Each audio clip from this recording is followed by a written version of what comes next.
All right, let's ditch those doubts. Today we're going to tackle some common myths about learning English. You know those little voices in your head saying it's too late or you're just not cut out for it. And they can be so loud sometimes, right? Those voices can really throw people off. Yeah, for sure.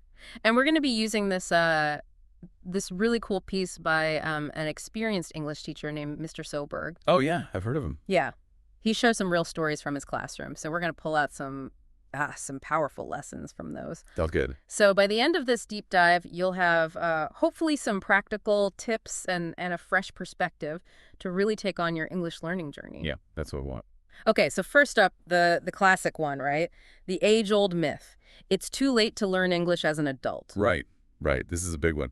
But Mr. Soberg, he argues, and I think really well, that learning is, well, it's a lifelong process, right? Yeah, for sure. And he shares this story about a 52-year-old student, Amir. He's a taxi driver, and he really wanted to connect with tourists on a deeper level. Yeah, I can see where this is going. This is more than a feel-good story. Exactly, yeah. Yeah. Amir's experience really shows us that it's not about age. It's about, well, consistent small steps. Small steps, got it. Yeah, he would, start with a few phrases a day, and slowly he built up that confidence. So it's not about cramming, it's about steady progress, even if I feel like I've missed the boat, you're saying. That's exactly it. Okay.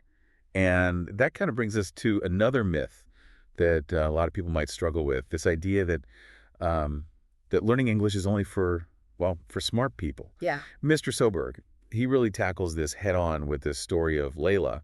She was an 18-year-old student, and she lacked confidence, in her academic abilities. I bet a lot of people can relate to that feeling of not being smart enough. So how did she overcome that? Well, Mr. Soberg, he realized that her struggle wasn't actually about intelligence. It was about finding a method that worked for her, Okay. So he encouraged her to really focus on a strong foundation, like master those basic words and phrases, and then move on to those more complex concepts. So it's not about being a genius, it's about like finding the right approach and building from there. Okay, I like that. Let's move on to a myth that I think a lot of listeners will really connect with. This idea that you need expensive classes to learn English. This can be a real barrier for people. Yeah, totally. But Mr. Soberg, he shows us that resourcefulness, it can be just as good as a big budget. Yeah. He talks about Sarah, and she wanted to be a tour guide, right? But she couldn't afford traditional classes. I'm curious, how did she learn without spending a ton of money? Well, Mr. Soberg, he helped her tap into all those free resources that are out there. Great, yeah. Like language learning apps. He suggested Duolingo. They have those bite-sized lessons, kind of like a game, and also free online platforms like Khan Academy. Oh yeah, Khan Academy. Yeah, for grammar and vocab. And he also said connect with native speakers Right. through those language exchange communities online. I see. So instead of seeing her financial limitations as a roadblock, she used it as a chance to get creative. Exactly. Yeah, I love that. Speaking of creative solutions, that kind of leads us to another myth that we hear a lot. This idea that you must live in an English-speaking country to learn English. Right. This myth is so easy to debunk, when you think about it. It's about creating that immersive environment no matter where you are. Mm. And Mr. Soberg, he tells a story about Ricardo. And Ricardo was a Brazilian farmer, and he learned English without ever leaving his village. Hold on, a farmer in Brazil. How did he manage that? Well, it all started with his love of action movies.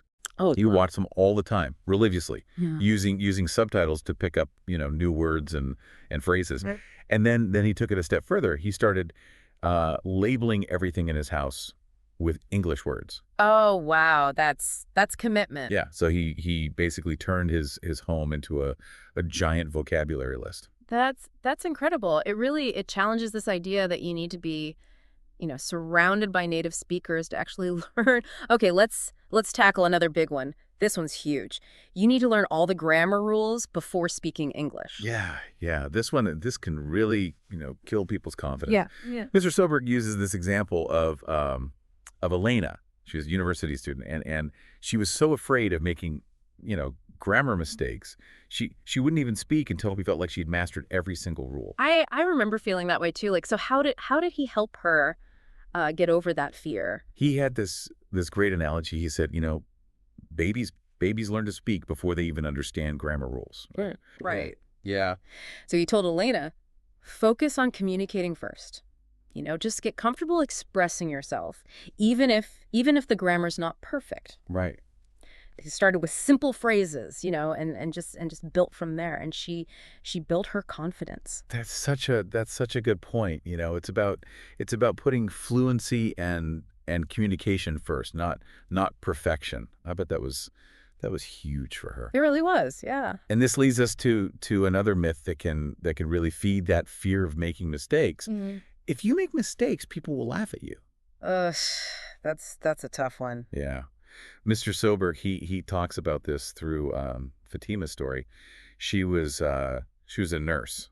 So for her, the stakes were so high, Oh, yeah, absolutely. Can you imagine having to use English correctly in a medical setting? I mean, it's the pressure must be immense, knowing that your communication could really impact somebody's health. Totally. Yeah, and it made her really hesitant to speak even when she knew the right words. Mm-hmm. But Mr. Soberg, he helped her to see that most people are more focused on what you're saying, the message, rather than perfect grammar or pronunciation. It's about connecting with people, not impressing them with perfect language. Exactly. And sometimes, a simple mistake, it can even lead to a moment of shared laughter and connection. Oh, I love that. Yeah, it takes the pressure off, Yeah. right? And it reminds us that learning a language, it should be enjoyable. Yeah, it should be fun. Absolutely. And speaking of taking the pressure off, another myth that often comes up is this idea that if your accent isn't perfect, well, then your English is worthless. Oh, this one's big. I think a lot of learners really struggle with feeling self-conscious about their accent. Oh yeah, for sure. They think they have to sound like a native speaker to be taken seriously. Yeah, totally. And it's just not true. Mr. Soberg shares this story about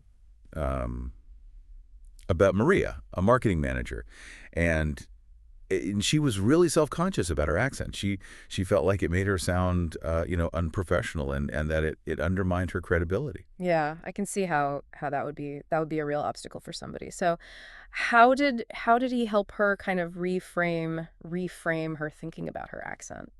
Well, he encouraged her to see her accent not as a flaw, but as a part of her, her identity. He said clear communication and confidence, those are far more important than trying to erase your accent. So instead of striving for like this perfect accent, she learned to just embrace her own voice and focus on connecting with her audience. Exactly. What a powerful shift, yeah. Yeah.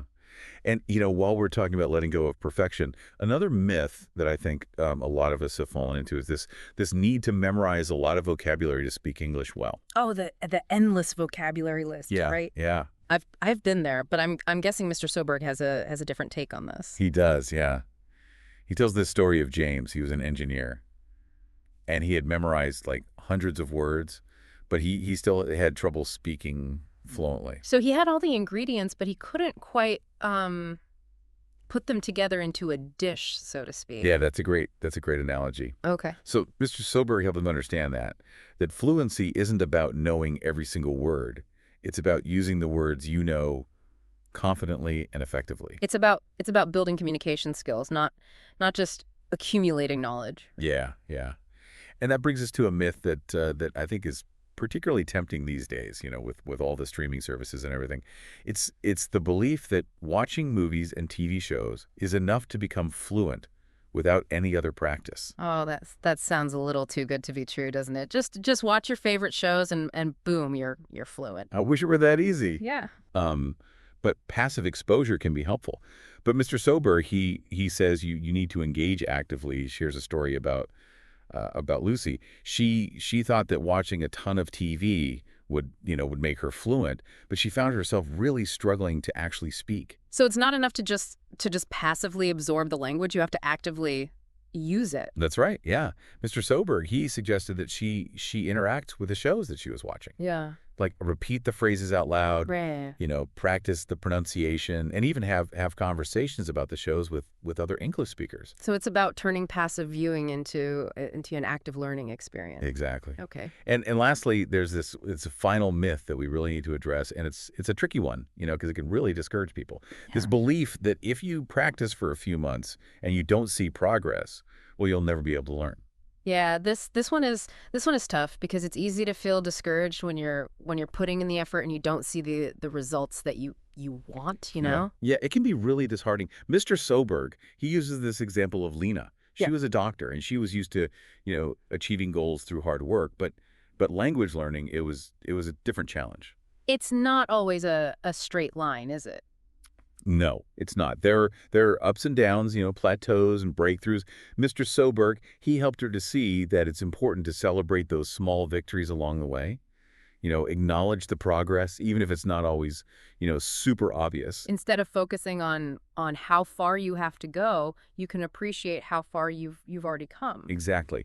And remember, every step forward, no matter how small, it's still a step in the right direction. This has been so interesting, so much for those negative voices and those limiting beliefs. Exactly. And that brings us to the end of part one. But we're not done yet. Stay tuned for part two, where we're going to dive even deeper into these myths and look at some strategies to overcome them. So we busted some pretty big myths about, age, intelligence, even the need for expensive classes. What other misconceptions did Mr. Soberg's students kind of help dismantle? Well, one that I thought was really interesting was this idea that if you make mistakes, people will laugh at you. Mm-hmm. It's amazing how much this fear can really stop people from learning. Yeah, it's so true. I remember feeling that way too when I first started trying to speak English. But how did Mr. Soberg, how did he approach this in his teaching? He brought it to life through this story about Fatima. She was a nurse, so for her the stakes were really high. Can you imagine having to use English correctly in a medical setting? Yeah, absolutely. There's a real sense of responsibility there, knowing that your communication could really impact somebody's well-being. Right. And it made her so hesitant to speak up, even when she knew what she wanted to say. Yeah. But Mr. Soberg, he helped her see that most people are much more focused on the message, on what you're trying to say, Yeah. rather than perfect grammar or pronunciation. It's about connecting, right? Not Oh, yeah, not yeah. impressing people with perfect language. Exactly. And sometimes, a simple mistake can even lead to a moment of shared laughter and connection.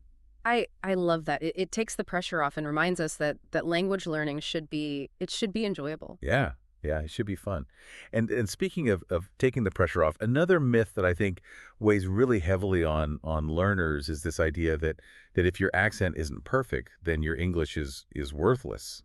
Oh, this one's huge. I've heard so many learners, express insecurity about their accents, feeling like they need to sound like a native speaker to be taken seriously. Yeah. Yeah, it's a really common misconception. And Yeah. it can be so damaging to your confidence. Mr. Soberg, he shared this story about Maria. She was a marketing manager, and she was so self-conscious about her accent. She thought it was holding her back professionally. It's easy to fall into that trap, of comparing ourselves to native speakers and feeling inadequate. So how did Mr. Soberg help her to overcome that? He helped her to see her accent not as a flaw, but as Yeah. a part of her unique identity. He reminded her that communication is about conveying a message clearly and confidently, and an accent doesn't take away from that. So instead of striving for this unattainable standard of perfection, she learned to just embrace her own voice and focus on communicating clearly. Right, exactly. And while we're talking about letting go of perfection, Hmm. there's another myth that often comes up. It's this idea that you need to memorize a ton of vocabulary to speak English well. Oh, this is a classic. I think we've all been there. Cramming those word lists, thinking that if you just memorize enough words, you'll magically become fluent.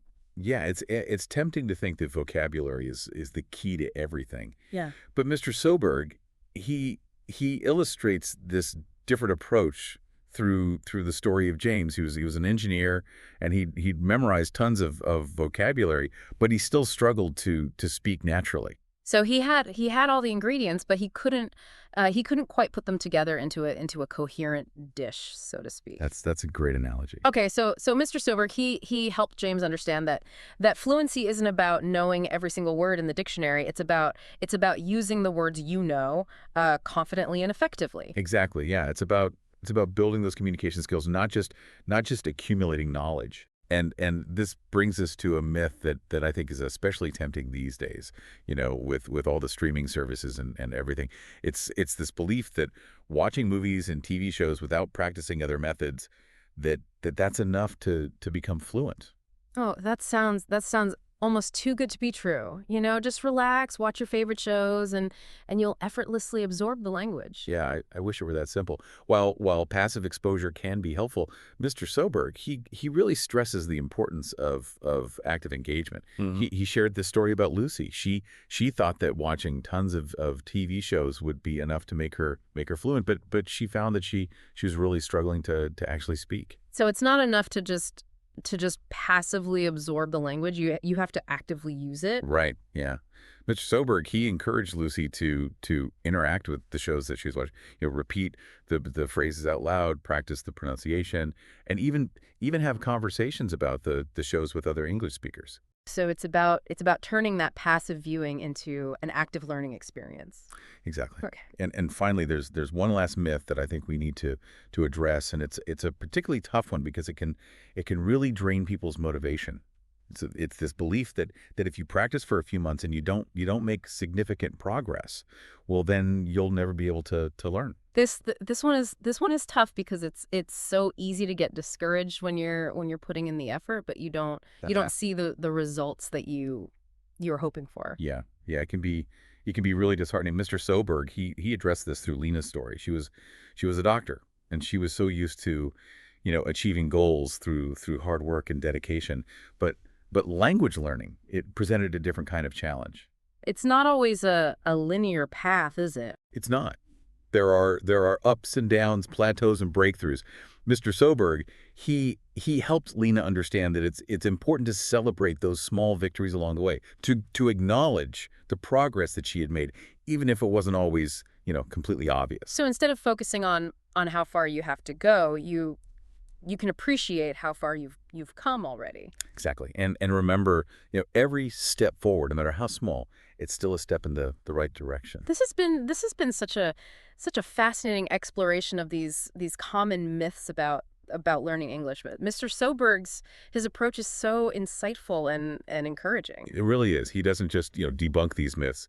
He replaces them with these real life stories of success, practical tips, and just this firm belief in the potential of every learner. It's a powerful reminder that we can achieve anything we set our minds to as long as we approach it with the right attitude and the right strategies. Absolutely. And that brings us to the end of part 2. But don't go anywhere just yet. In part 3, we're gonna shift gears and delve into some practical advice, some actionable tips to help you make the most of your English learning journey. All right, so we've spent the last 2 parts of this deep dive really breaking down those myths that can kind of prevent us from learning English. I don't know about you, but I'm feeling pretty fired up. But I'm curious now, like what do we actually do with this knowledge? How do we actually put it into action? Yeah, that's the real question, isn't it? I mean, it's one thing to recognize those limiting beliefs, but it's another to actually overcome them and make real progress. Totally. So where do we even begin? I mean, Mr. Soberg's student stories are inspiring and everything, but they don't exactly give us like a step-by-step plan. No, they don't. But I think there are some really key principles that we can take away from their experiences. First and foremost, I think it's about shifting our mindset, from this fear of failure to a celebration of progress. Okay, yeah. Remember Amir, the taxi driver? Mm-hmm. He started with just those few phrases each day. Right. He focused on consistency, those small wins, and eventually those small steps, they added up to fluency. So instead of getting overwhelmed by like like the huge task of learning a whole new language, we can break it down into smaller parts and celebrate those milestones along the way. Exactly, yeah. Yeah. And this ties into another really crucial principle, I think, which is embracing imperfection. Remember Elena, that university student who was so afraid of making those grammar mistakes? Hmm. Mr. Soberg helped her to see that mistakes, they're not the enemy. They're actually a really important part of the learning process. Yeah, so instead of trying to be perfect, which is, impossible, we can allow ourselves to experiment, to make mistakes and learn from them. Right, right. And this leads us to another practical tip, I think, we can see in a lot of Mr. Soberg stories, which is finding your own learning style. Right. Layla, the student who didn't have a lot of confidence in her academic abilities, she really thrived when she found a method that worked for her, that clicked with her. It wasn't about forcing herself to fit into some kind of predetermined mold. It was about figuring out what worked best for her. Exactly. Yeah, that makes sense. We all learn in different ways, so it's important to find those resources and methods that really align with our preferences and our strength. Yeah, yeah, absolutely. And while we're talking about resources, Mhm. let's not forget about the power of free tools and platforms, especially these days. Right. Sarah, the aspiring tour guide who couldn't afford those expensive classes, she became fluent by using free apps, online communities, even just immersing herself in English language media. It's like a reminder that not having a lot of money, it doesn't have to be a barrier to learning English. There are so many affordable and even free options out there. Absolutely. Yeah. And let's not forget about creating that immersive environment. Even if you don't live in an English speaking country, Ricardo, the Yeah. the Brazilian farmer who learned English through action movies, Right. Yeah. it shows us that you can find opportunities to engage with English all around you. It's about being proactive, right? Yeah. And seeking out those opportunities. Yeah. Whether it's movies or music or connecting with other English speakers online. Exactly. And as you start on your English learning journey, remember that consistency is key. Hmm. Lena, the doctor who was feeling discouraged because she felt like her progress was slow, Right. she was reminded that language learning, it's a marathon, not a sprint. Yeah. It's about showing up, consistently, even when you don't really feel like it, and trusting that those small efforts, they'll pay off over time. So instead of looking for that instant gratification, we can focus on building those habits that are going to last and enjoying the journey. Exactly. Yeah. Yeah. And don't be afraid to ask for help along the way. Yeah. Remember Fatima, the nurse who was so scared of making mistakes in front of her colleagues. Yeah. She found strength and encouragement from her peers, from her mentors. It's a reminder that we don't have to do this alone. There are communities of learners and teachers and resources out there that can help us, that can support us through those tough moments. Absolutely. And as you go through the ups and downs of learning English, remember the most important lesson, I think, which is believe in yourself.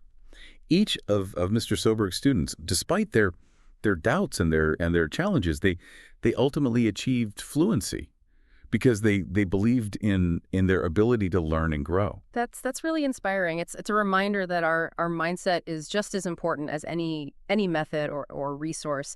If we believe in ourselves, we can achieve anything. I couldn't agree more. And on that note, I think we've reached the end of our deep dive. Wow, this has been such an insightful journey. We've debunked those myths. We've uncovered these hidden gems of wisdom, and most importantly, I think we've gained a renewed sense of hope and possibility. I hope so. Learning English, it's not about reaching some perfect level, right? Mhm. It's about expanding your horizons, connecting with new people and cultures, and enriching your life in so many ways. So to everyone listening, what small step will you take today to move closer to your English learning goals? Remember, it doesn't have to be this huge thing. It could be as simple as downloading an app, watching a short video, or even just repeating a few phrases out loud. Yeah, embrace the journey, celebrate those small wins, and never stop believing in your ability to learn and grow. That's a wrap on this deep dive into the world of English learning. Until next time, keep those language dreams alive.